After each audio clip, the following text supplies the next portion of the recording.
Justice Kagan?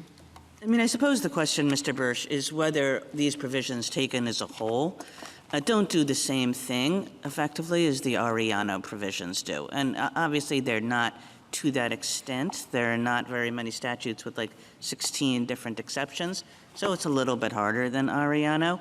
But whether the same principle basically applies, that there is enough reference to equitable consideration in different parts of the statute that it suggests that Congress did not have in mind the thought that equity would underlie the whole thing. So, Justice Kagan, in Ariano, all 16 of those exceptions applied to the same class of litigants. It wasn't like in 1446 where you have one rule, and then you have a separate rule for criminal defendants and a separate rule for members of the military. So on its face, that's one difference. But the crux of the court's holding, again, is that textual hook that we talked about, unless specifically provided otherwise in this chapter.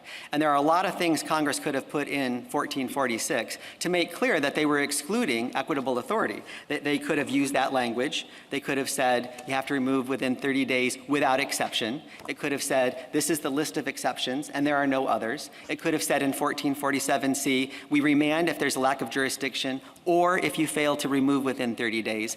Congress had a panoply of options to give the clearest command, and it didn't do that. And when that happens, we assume that Congress means to trust courts. And when we think about this traditional equitable authority, this isn't something that just developed in Irwin or the court's tolling cases. This goes all the way back to before the statute was even passed.